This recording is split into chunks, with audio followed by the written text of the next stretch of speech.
Kia ora tātou. Thank you, Judith, for your kind words, and thank you to the NZIA for inviting us to give these lectures. We are halfway through our lecture tour of New Zealand at the moment, and it's really nice to have a home game this time, I must say. We have called this talk Character Studies. We want to talk about the character of places, the character of our architecture, the character of the people who we work with, and also ourselves. Who are these two characters? Architecture does not exist in isolation. We're interested in creating architecture in meaningful and active dialogue with its environment, be it built environment, natural environment, or cultural environment, and with the people it serves. There are many functional and technical considerations coupled with client-driven imperatives for any project, and of course these must be addressed in any building. But in this talk, we want to focus on the creative ideas and the thinking behind the projects. We want to talk about the genesis of our architectural language and to share something of how these projects came to life. And through this lens, we hope to illuminate what is distinctive in our body of work. Receiving the gold medal has prompted us to reflect on our work together over the past 20 years and to distill the underlying themes and imperatives that connect the individual works. We believe that the overarching driver in our work has been a search for a spirit of place, or genius loci, a term defined within the context of architecture by theorist Christian Norberg Schultz. Norberg Schultz elaborates, identity means primarily that one defines and develops one's own local characteristics, while freedom means, among other things, a quality of opportunity to play one's part in a greater context. In the face of unrelenting forces of globalization, we are interested in creating an identifiable position for Aotearoa architecture within a global context. Further to this, we are searching for regional differences to inform and generate further distinctions. We're trying to build architecture that embodies a sense of place specific to New Zealand as a country, but also to particular locations within New Zealand. This is not a new idea. Kenneth Frampton's concept of critical regionalism as a resistance to universal modernism covered this ground in the 70s, but we feel it is as relevant now as it was then. A critical regionalist approach, writes Frampton, will endeavour to cultivate a contemporary place-oriented culture without becoming unduly hermetic, either at the level of formal reference or at the level of technology.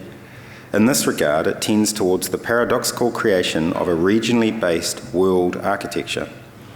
It is important to emphasise the critical in critical regionalism. There is a groundswell of inventive architecture appearing around the world and within New Zealand that is infused with a specific sense of place and local cultural history. Within the context of Aotearoa, collaborations with tangata whenua have revealed deeper understandings of place, further enriching our design process. Concepts built around the spiritual connection between land and people and being mindful of multiple histories has led us to multi-layered design responses. We feel this has helped us in creating architecture that can be understood through multiple readings that are highly specific to place. We have a particular interest in how architecture expresses identity and how individuals' communities identify with buildings. This woven and layered approach to the references and narratives purposely allows our work multiple reading and interpretation. We see this approach to our work as trying to define a sense of local character while also playing our part in the greater context of world architecture. In this way, our work attempts a progressive synthesis of looking back while looking forward. So let's start at the beginning. I was born in Morrinsville, this really is the beginning, in the Waikato in the 1960s, within sight of Mount Te Araha. Now, Morrinsville is now known mainly as Jacinda's hometown, but it's also where past gold medalist Dave Mitchell hailed from. He was in my mother's year at school. My mother, my My father was the town doctor, and my mother, after having 4 sons, went on to become firstly a hippie archaeologist and then a pioneering feminist documentary maker, known amongst other things for her seminal film about Catherine Mansfield. I was interested in architecture from an unusually early age.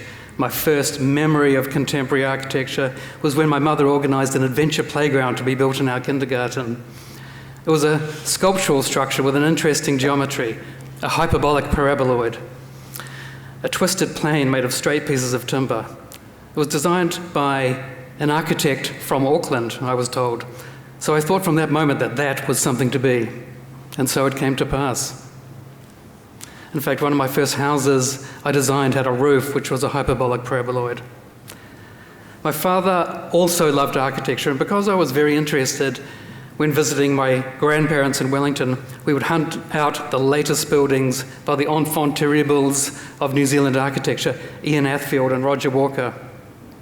These were extraordinary buildings, often outrageous, and I remember the visceral thrill of running around Walker's Wellington Club or gazing up at Ian Athfield's fantastical assemblage on the ridge.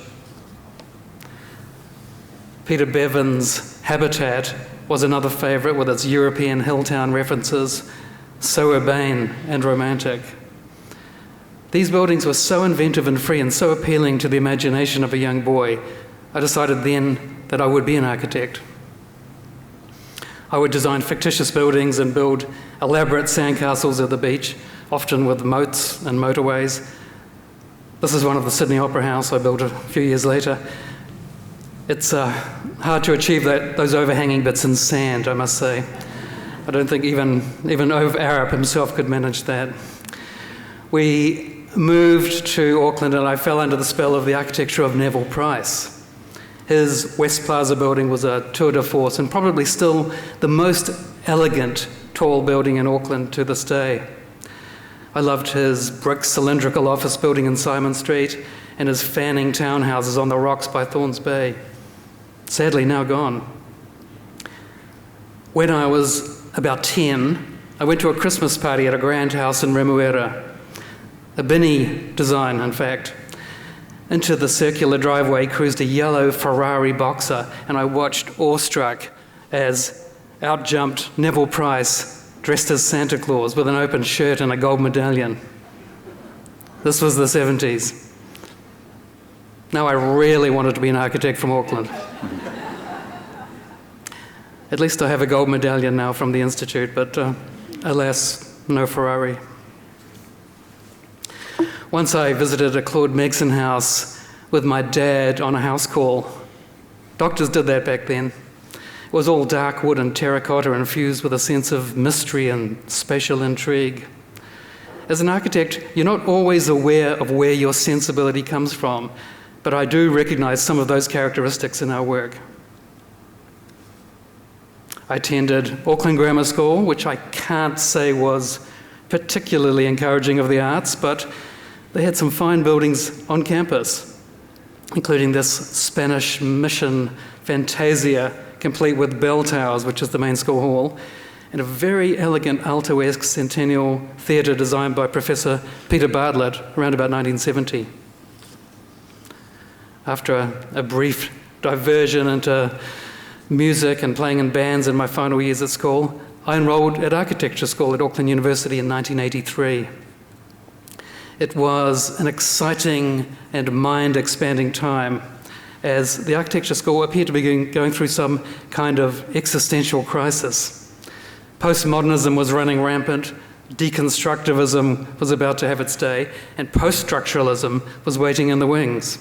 All this in a student revolt attempting to overthrow the dean made for heady times. He survived.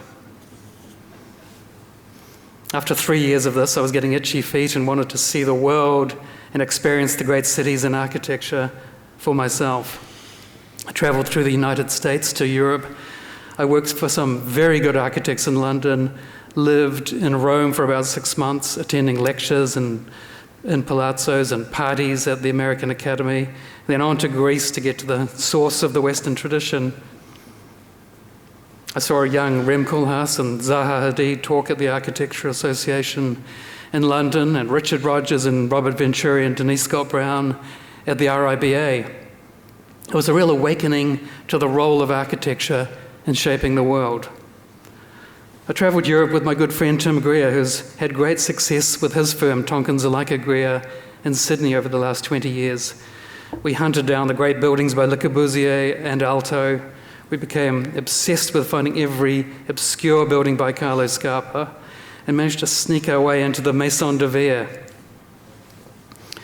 A highlight was attending the European Architecture Schools Assembly in Helsinki at an Aalto-designed university campus. Assembly was a strong word for it, I think. It was more like a 7-day party with saunas. No photos of this, sorry. 2 years later, I returned to planet Earth to finish the final year of my degree. While I was away, the architecture school had fallen under the spell of the post-structuralists, who had convinced themselves and many others that avant-garde French literary theory was clearly the only source of great architectural ideas. Strangely, that turned out not to be true.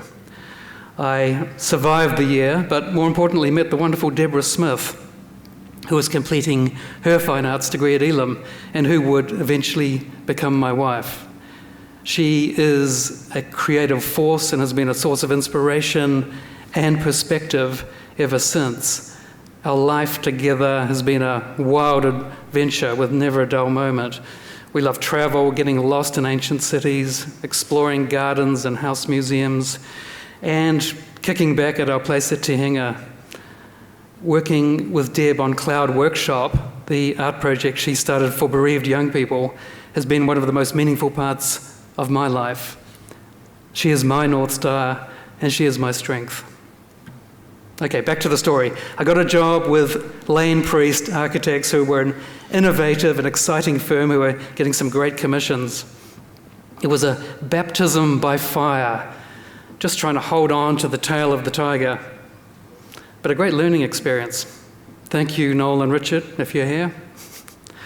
After 3 years, I was registered and started my own practice. Firstly came house alterations, then shop and bar and restaurant interiors, followed by small houses and building up to larger scale houses on wonderful sites. We worked out of the top floor of Mayfair Apartments in Parnell, designed by Gummer and Ford in 1929, and a place where Deborah and I still live with our Italian greyhound, Nina Simone. One highlight was working with the distinguished ethnologist Roger Nietzsche on the design for the Pacific Lifeways Gallery at Auckland Museum. In 1995, I was fortunate to be granted the Moet and Chandon Art Fellowship, travelling to France to study interiors and furniture design. And this was an enchanted time with our own chateau outside Paris, a car and as much champagne as we could drink. Gary came for a job interview in 2000. And we started a conversation that day, which has continued to this day. We wanted our buildings to be not only beautiful, but beautiful to use. We wanted them to embody a distinct spirit of place, of the place where we live. And we wanted to create spaces for all people, not just the few. The partnership evolved quite naturally. We started working on projects together and really enjoyed the process of bouncing ideas around. And it worked so well. Although being really quite different people, there was a strong overlap, and our individual perspectives added richness to the work. A real strength in the process is that we tend to push each other. Or as Ken Crossan recently put it, egg each other on. We wanted to get involved in public architecture, and we talked a lot about what we could accomplish as a practice. So after about 2 years, we formalized it. I'd spent 10 years building a platform from which we launched Stevens Lawson Architects. And amazingly, we struck gold very early on in 2003 when we won the design competition for the remarkable centre Pukapu Kawerau. It was a visionary project containing almost every cultural and civic function in Queenstown: a concert hall, library, art gallery, playhouse, conference centre, and council offices, all arranged around a series of urban plazas and landscape courtyards. The form of the auditorium was inspired by the dramatic alpine landscape of the region, with its jagged outline and its angular geometry. The interior of the foyer had an organic, cave-like character with faceted forms and natural light falling from above. The interior of the auditorium employed an architectural language of origami-like folds and pleats that were finished in rich toned timber. It was composed as a collection of irregular-shaped seating terraces, which created a sense of intimacy within the audience and provided lateral reflecting surfaces for the dynamic symmetry concert acoustics. The chamber was conceived as a finely balanced or finely crafted and highly tuned musical instrument, harmonizing sculptural form and acoustic quality. Genius loci was at the heart of this project, and it really set us on this path of local expression and spirit of place. But sadly, it was never built, ultimately struck down by the global financial crisis. We are interested in how a building is experienced as you move through it and around it. We enjoy designing carefully the sequence of spaces, the framing of views, moments of drama, moments of stillness. Although a building is static, it is experienced dynamically, more akin to cinematography than photography, and we design with this in mind. We love to create a sense of intrigue or mystery where the experience of the building unfolds slowly and sometimes surprisingly. It's a human-centric idea, architecture experienced through time as a sequence of moments. We try to create spatial intrigue through variable ceiling and floor heights and dynamic relationships between spaces. We're interested in interconnected, interlocking spaces and the idea of fluid space or boundaryless space. We've always loved that Zen garden trick of the lake that disappears around the corner, implying that it goes on forever. The temporal is also expressed through the movement of sunlight through the day, and we try to dramatize this with interesting apertures and skylights. So traversing time and space, we arrive at Gary's backstory. Okay, we're good. Everyone all right?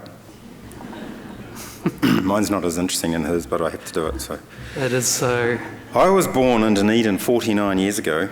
My older sister by 2 years, Claire, Mum and Dad and I quickly moved to Timaru, where we built our family life. I had an enjoyable, in many ways, idyllic childhood, spent riding bikes, water skiing, enjoying the outdoors, lots of music and memorable family times. An interest in buildings and the built world around me was promoted into awareness of architecture through my grandfather, who was a master builder, and visits to various buildings with him around Dunedin and Timaru, but most memorably, the Warren and Marnie designed Timaru Public Library during its construction. Once the building was complete, I loved every Thursday when Mum would take us to the library after school. I recognise that in the lottery of birth, I'm indeed a fortunate son, and my parents, Pat and Russell, provided a solid foundation of love and support. Lots of outdoor pursuits, camping trips, and visiting the great landscapes throughout the South Island provided a solid base from which I could leap into whatever I wished, as long as I had my helmet on. I'm very thankful of my mother's 49 years of undying support, as I have in Mum a champion and a friend who I love very much. And now, unfortunately, I hold Dad in my heart after he passed away 4 years ago. I attended Timaru Boys High School up to sixth form, when my father transferred his position to Auckland in 1990, which I was very happy about as it extended my ability to follow my first true passion of cycling and a longing for a professional cycling career.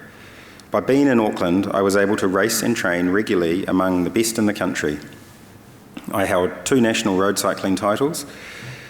I achieved the most embarrassing newspaper heading a teenage boy could, and I represented New Zealand in the week-long Tour of the Future in America, finishing first Kiwi and 7th overall from a field of 140-odd riders. And on the back of that was invited to return to the US to join a team for a season of racing. This was my opportunity. So then my plans and dreams were intercepted by another chapter of my life called architecture. I was accepted into architecture school at Unitec, only applying after my return from America, and a high-speed crash ended with a badly broken femur and a damaged knee and hip, and killing off my opportunity to return to the States to race. I switched to my fallback option that Mum and Dad always insisted I had, just in case cycling didn't work out. Who would have thought? Prophetic or wise? Perhaps both, but seriously, kids, listen to your parents. Anyway, I felt like a fish out of water for the first couple of years at architecture school. Yet by around the end of third year, something changed, and I felt I had some clarity and direction, and that went along with securing a part-time job at Architects Patterson. My design studio papers improved with better grades, more direction, cover of Architecture New Zealand. I started feeling that I had something to offer. My year group at Unitec was an amazing bunch of people, many of whom I still know and admire. I remember plenty of trips around New Zealand visiting buildings, parties, long nights in the studio, the kinds of things that forge a really strong bond among a group of young people. We had some great tutors, both full-time academic and from within the profession, and the generosity of those who taught me has prompted me to stay involved in the architecture schools when and where I can. And there's a few of those tutors here today, which is beautiful. Thanks for coming, David and others. Of course, the most pivotal moment for me at architecture school was meeting my beautiful wife, Julie. Her influence on my life has taught me so much about love, faith, family, and creativity. I'm truly grateful to have her in my life and love her completely. I have to say that because she's here.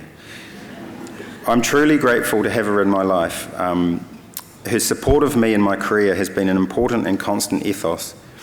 In our life together, we continue to share a curiosity and passion for architecture, even amongst the busyness of raising 4 fantastic children, who I also take the time to acknowledge: Harper, Rory, Scout, and Olivia.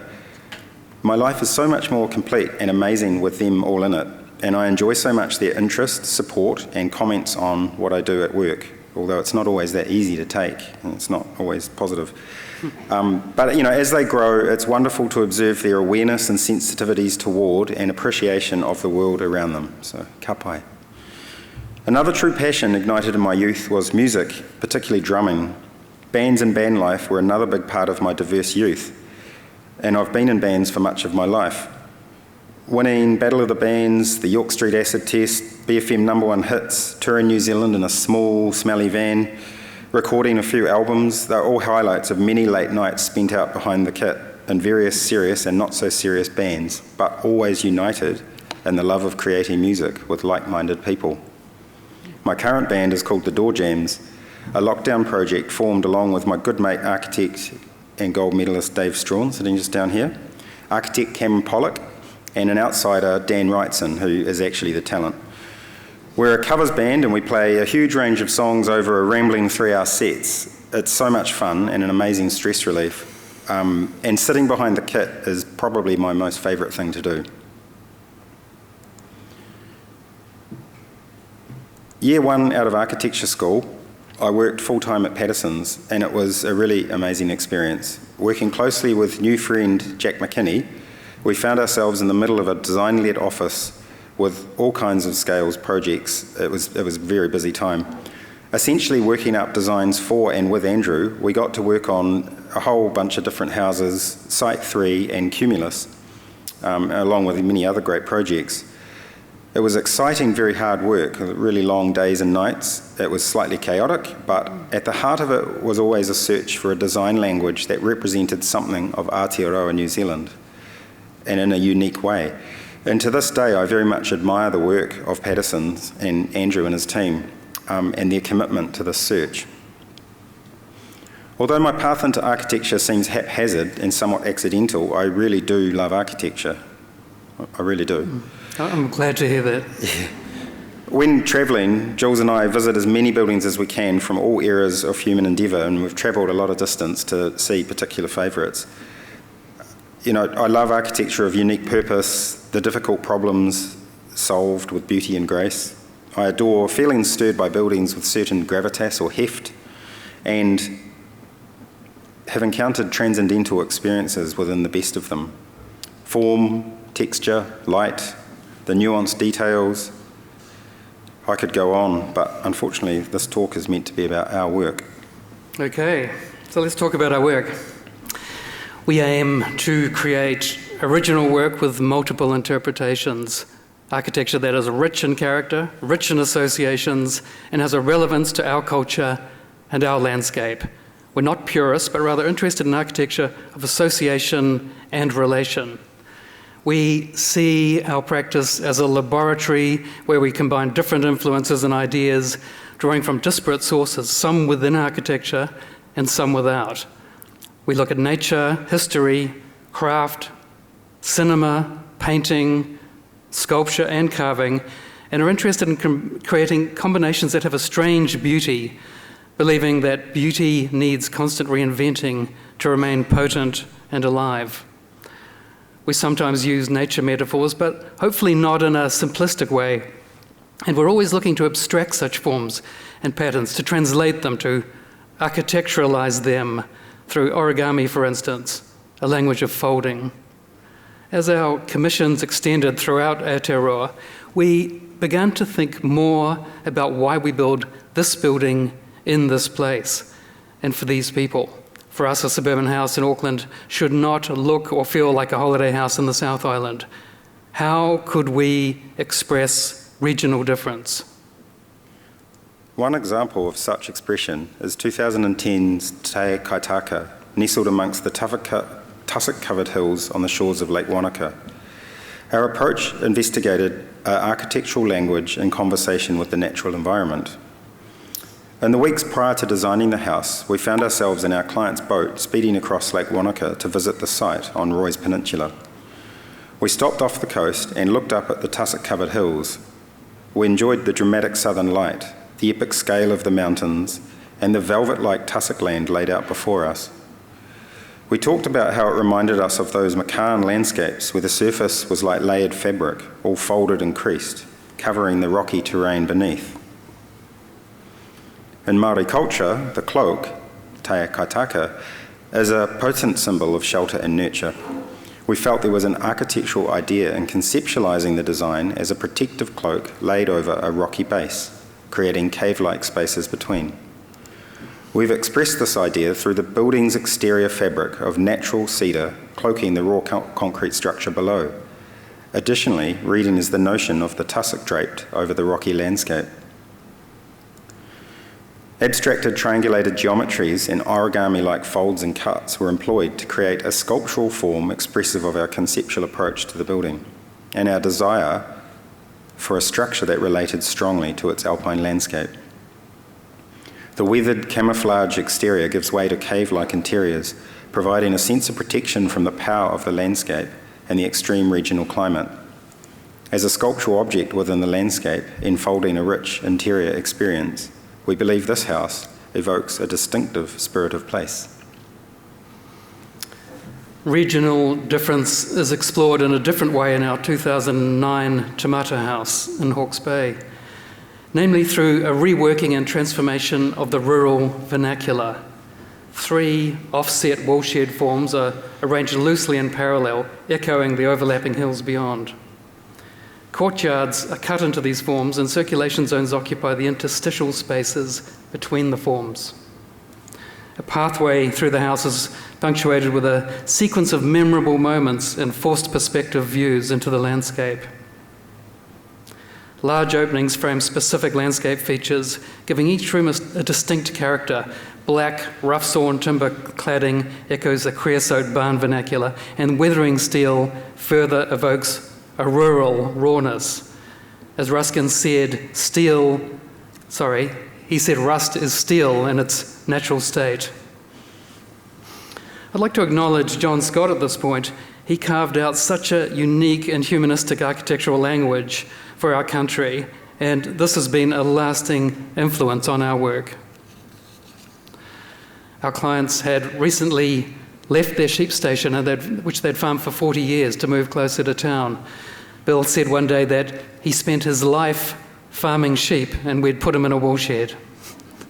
He'd spent his working life fighting rust, and we'd given him rusty walls. But he loved it, and he could be found watering those Cortian walls with a hose to get the perfect patina, as if watering a garden. Paying attention to regional distinction has offered us fertile ground to explore difference, to draw out subtleties and idiosyncrasies particular to place, and to experiment with how architecture might capture and express such distinction. The challenge is to create an architecture that somehow represents New Zealand's unique qualities and identity while not rejecting what the world and contemporary theory has to offer. During the initial stages of our design work, we research something relevant and local to respond to. The result is not necessarily contextual in the traditional sense, but we think deeply about how we relate to context and what the building might express about it. We want the architecture to resonate with association, to be at once unusual, sometimes even startling, and simultaneously feel right. We're searching to create something new, yet strangely familiar, and to stir the soul a little. This blending of contextual ideas underpinned the design of 2015's Blythe Performing Arts Centre at Iona College in the Hawke's Bay. We designed 2 buildings concurrently at Iona School. One, this one here, the library, related primarily to the adjacent historic Spanish mission-style school buildings with gabled roof and vertical fenestration. The other, the Blythe Performing Arts Centre, was underpinned by a blending of contextual ideas.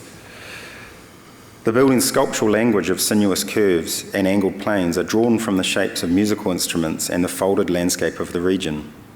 We were interested in the building's architecture having a strong relationship with the local landscape form of Tamata Peak, a distinctive mountain range that rises to a sharp ridgeline before dropping dramatically to the valley below. An abstraction of this iconic landform became the cross-section of the building and defines the dramatic double-height space of the entry foyer. Another regional reference is the corrugated iron barn form, and in this case half a barn, which has been carved away to create an entrance and a picture window. These singular, arching, open-ended structures are so iconic in the rural landscape surrounding and so common on the farms of many of the school's borders. Also conceived as analogous to a violin within its case, the concert chamber, like a musical instrument, is elegant and dynamic in form, with a finely tuned acoustic. The detailed, nuanced shape of the hall has a distinct quality of its own that is loosely described by the outer form of the building, while this exterior profile also expresses its own purpose of protection and containment. A true story. We received this commission after the school trustees had interviewed about 5 different architects. After we had completed the buildings, one of the school's trustees said to us, "Do you know why you really got the job?" Our eyes widened in anticipation. "You were the only ones that actually looked like architects with your long hair and your pointy shoes." Now, he was clearly half joking, but I guess he might have been half serious. So you never know. I haven't cut my hair since. Within our partnership, the role of the design model is an important communication tool. It externalises the design process as the models literally sit between us and are shaped by us and form the very basis of our design method. It's hands-on work. One of the important parts of our design process is that the models are made and remade. In this way, it is a continuous action, a series of iterative changes that take place in a conscious manner until we are happy with the result. Each subsequent model becomes an example for imitation or comparison. For us, they engage directly with the treatment of volume and the generation of form, in a similar manner to creating a sculpture. The light and shadow qualities of models help our understanding of form, textures, and material. We see our design process and ideas as layered and folded and spliced together, much like the construction of the models that represent them in the first place. And this process allows our architectural language to emerge from such creative play. With the 2014 Headland house on Waihanga Island, it was a closer reading of nature which, rather than the panorama, provided the form generator. Our client was an expat New Zealander returning home after many years abroad and wanted to reconnect to the landscape and the culture in a quiet and respectful way. However, the site is a dramatic headland falling away to the sea on three sides. We were looking for a way of inhabiting this highly sensitive landscape in an informal way, empathetic rather than domineering. It needed to be a building in the round, visible from all directions and facing out in all directions. We were drawn to the scattering of pebbles and shells on the beach below as a way of arranging things organically, as a collection of objects instead of a singular form. We also looked at historic patterns of headland occupation and how they often were composed of groupings of forms and clusters.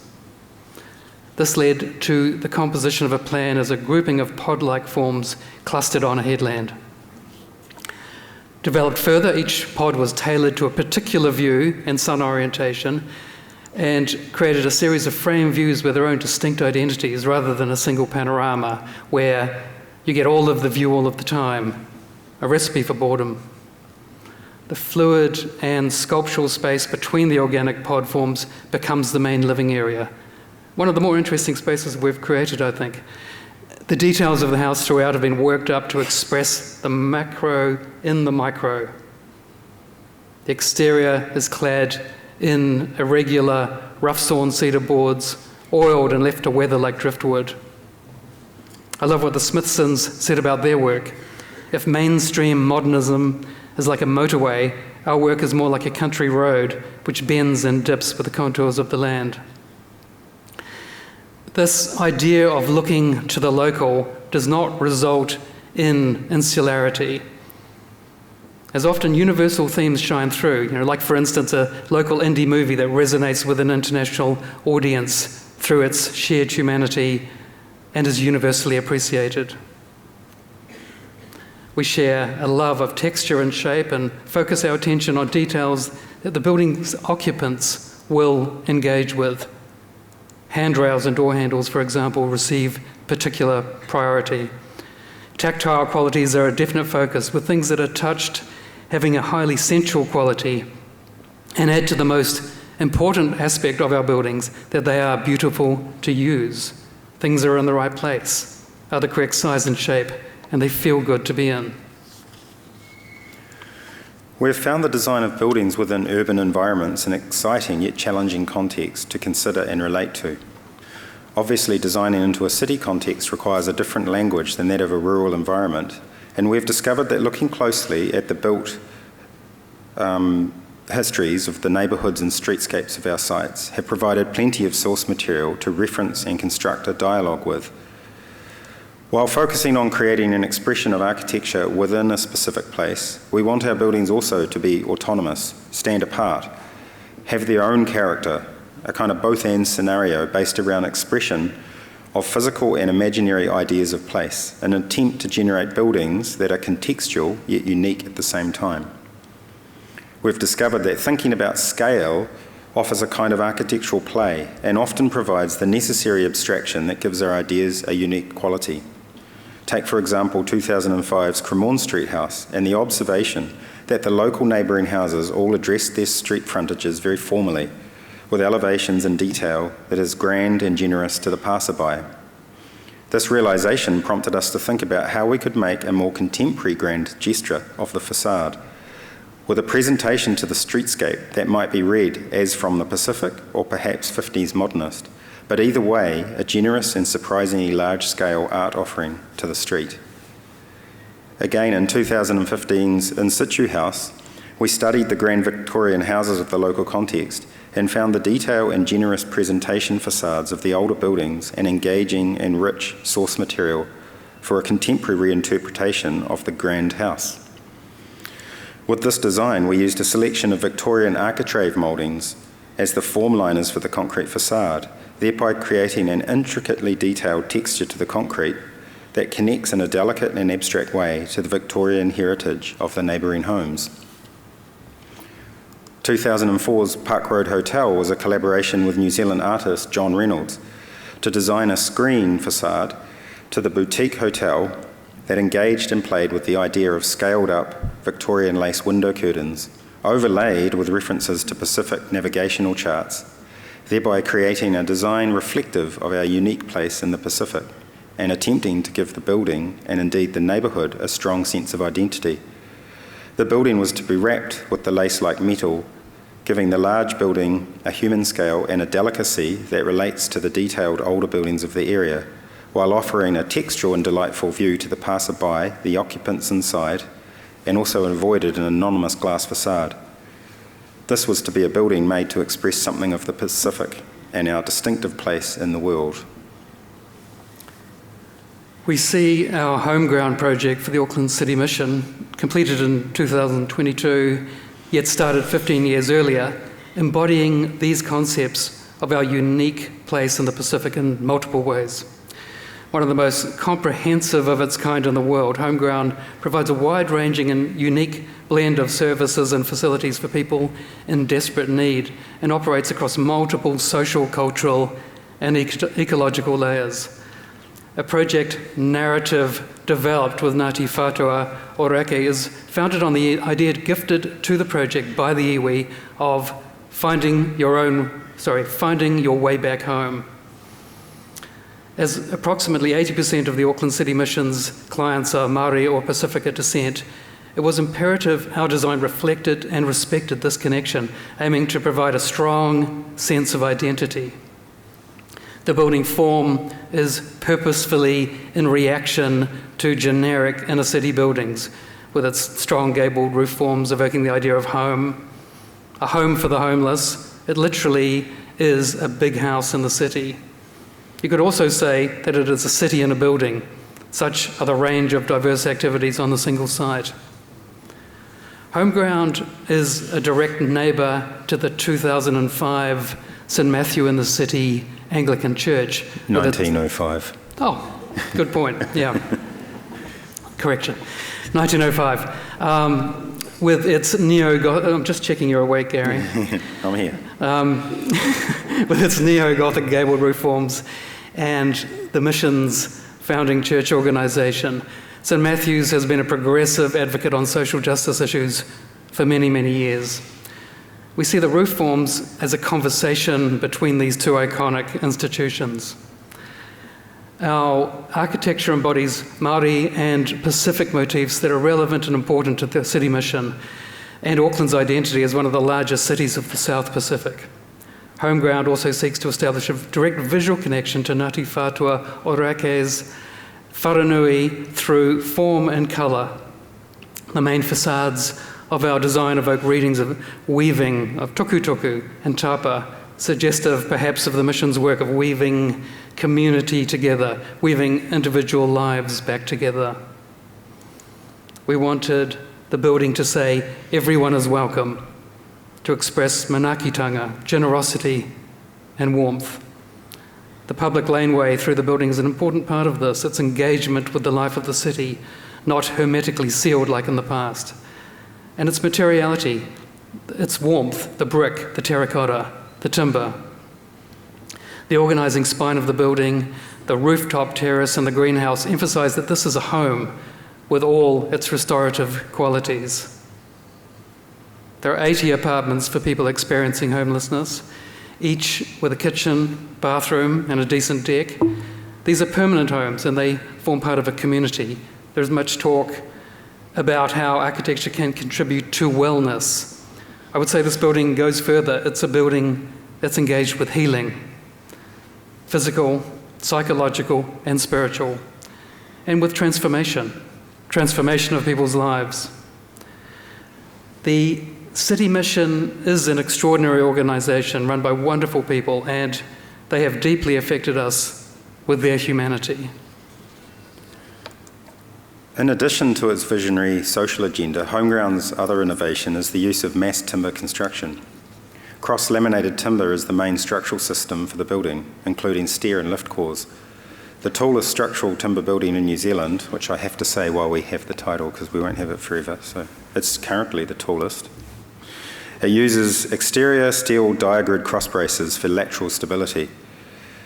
Utilising off-site manufacturing and standardisation technologies provided a lightweight prefabricated response to the inner city site and minimised the building's embodied energy, construction time and on-site labour.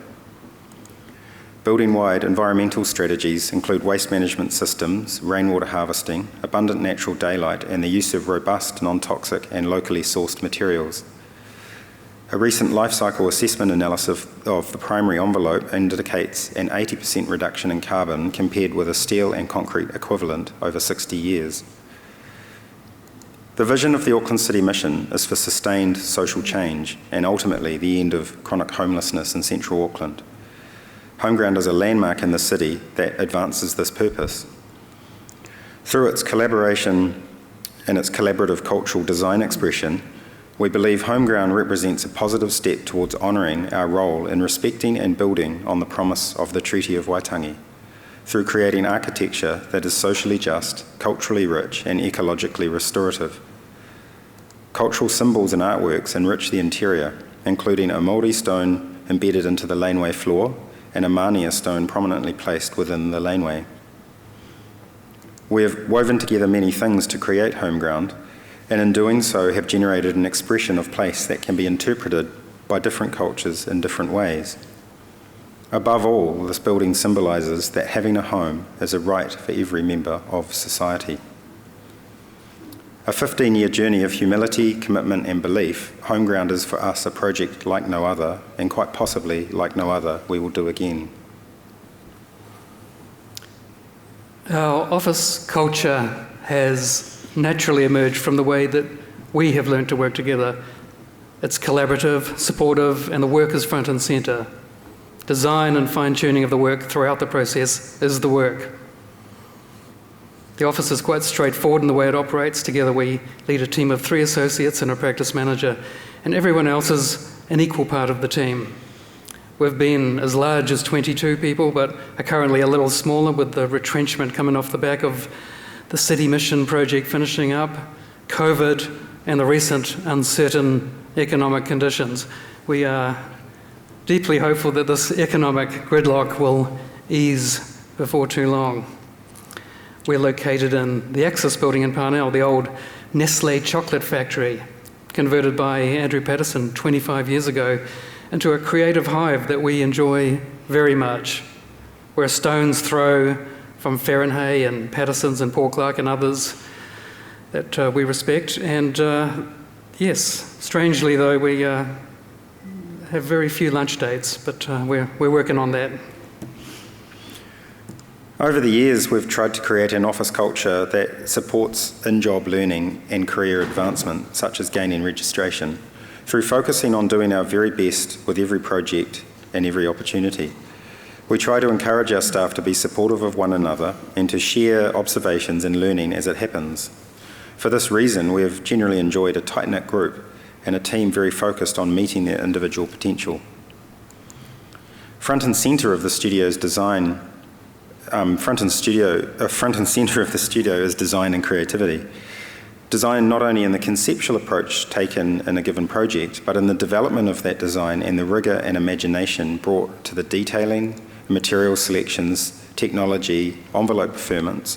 Even in recent years, challenging our engineers to first design in timber, we collectively uphold a search for the best or better, and how can we make our buildings worthy of the time, money and effort spent on them. With regard to building the buildings and the scores of amazing people who put the buildings together on site, we have always believed in fostering a respectful and dignified environment and to promote a combined sense of working together to create something exemplary.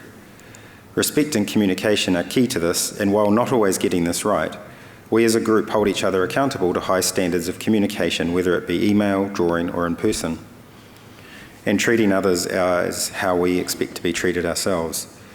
There's an aspect of establishing shared values and building on these. Everyone in the process has a role, deserves to be heard, respected and given the best information to do their job well. And over the years and through trial and error, we have collectively become much better at this. Construction sites are enjoyable most of the time, and we take great pride in being part of a client and consultant and contractor team that performs to the highest standards. The visceral qualities of our architecture are also important, engaging not only with visual form, but also the sound, smell, and touch. Regarding this, Alva Aalto said, "Our senses convey to us the raw material on which our thinking is based." There is a cognitive power to architecture that is directly engaged by the senses. This serves to elevate the experience of a particular building or space beyond merely the sensory, to stimulate the intellect, and can often burn an indelible sense of such a building in the mind for years to come. The connection between the stimulation of the senses and the triggering of the intellectual experience is of great interest. We came face to face with this challenge in 2020 when designing the Chapel of St. Peter. The design for the Chapel of St. Peter presents a confident and identifiable cross to its most public facade. From outside the chapel, the cross is expressed as a cut through the building's exterior, revealing glimpses of the interior as an invitation to explore what lies within. Inside, the vertical element of the cross is extended into and along the roof to present itself as an inverted, upside-down cross flooded with light. As St. Peter was crucified upside down at his protest of being unworthy to die in the same manner as Christ, this inversion of the cross only becomes apparent from within the chapel, and as such, reveals an intimate connection between St. Peter and the assembly, giving the interior experience an elevated depth of meaning and theological reading. In the 1960s and 70s, Colin McCann undertook a series of religious-based works exploring themes of Christianity, the power and significance of the cross and other religious symbolism, and the meaning of light. A constant inspiration to our architecture, the paintings of McCann offer insight into conceptual thinking and interpretations that enrich our design language. Knowledge and study of these paintings and their narrative have extended our understanding of the power of the cross, the way light can offer a connection to the spiritual world. For example, in 1977's Veronica, The Five Wounds of Christ, an unusually proportioned cross of light symbolises emptiness, and the cross reads as a beacon of light within darkness. The internal cross of our design is rendered as an abstract cross of light, which links to McCann's idea of light being the connector between the physical and spiritual. Light and its symbolism is used to represent the mystery of Christ and to make this mystery accessible to the human spirit. It's also worth noting that as the chapel points due north, the shafts of light track the arc of the sun throughout the day like a sundial. The chapel is an interesting example of a building that deliberately stands apart from its surroundings. It has a unique purpose, a spiritual purpose, which sets it apart from the other school buildings and from the wider urban context. It sits on the edge of the Maungawhau lava flow, high above Kaiba Pass and the Western Rail Corridor. It's white, almost glowing in the daylight amongst the greyness of the urban environment. A beacon. It's a sculptural object comprised of triangulated geometries, contrasting with the orthogonal layout of the school buildings and the flat green plain of the cricket field. One of the things we have really enjoyed about running this business for the last 20 years is how you learn to draw inspiration from people around you and the situations around you. Gary and I work collaboratively on our designs, but we in turn collaborate with so many talented others to bring these projects to fruition. Engineers, landscape designers, theatre designers, heritage architects, artists, sometimes other architects. We're grateful to them for their generosity and for their inspiration. Crucially, we have been blessed with many extraordinary clients over the years. I've heard it said that behind every great building is a great client. This is usually said by the clients, I might add, but it is true nonetheless, and we literally could not have done any of this without their vision, their trust, and their undying commitment. We'd also like to acknowledge the skill and dedication of our crew at Stevens Lawson and the many others who have worked with us over the years. A special acknowledgement is due to our associates, Yvette Overdyke, Joshua Warren, and Sasha Hendry, and our practice manager, John Schooler, who have travelled so many miles with us and have certainly gone many, many extra ones. and also our photographer Mark Smith, who has captured our work over the last 20 years with his superb eye. What he sees in our work, and indeed captures through his lens, for many becomes the work itself. Through describing our design language within these works, we've attempted to shed some light on our ethos and design approach. A useful process of reflection within our design partnership, but also perhaps a rare moment to share the inner workings of 20 years of creative practice and what we hope lies within the physical presence of our architecture. In our work, we have endeavoured to distill an expression of a spirit of place relevant to who we are and the place we live, Aotearoa, New Zealand. Ultimately, we want our buildings to sit in the landscape, be it rural or urban, with grace. By way of developing a conceptual approach to our work, we've deliberately constructed a framework that makes space for the two of us to collaborate on what is an intensely personal thing to do, design. In having to share our designs from the very first fragile sketch or model idea, our search for the spirit of place within each project provides a context from which to evaluate the work. Over the years, this has become a constant, a continuum across the work. Our search has also allowed us to keep engaged and excited about each new opportunity. We believe it has avoided us falling into a repetitive trap aesthetically, and the endless possibilities within our approach continue to stimulate and invigorate us as architects, both together and as individual characters.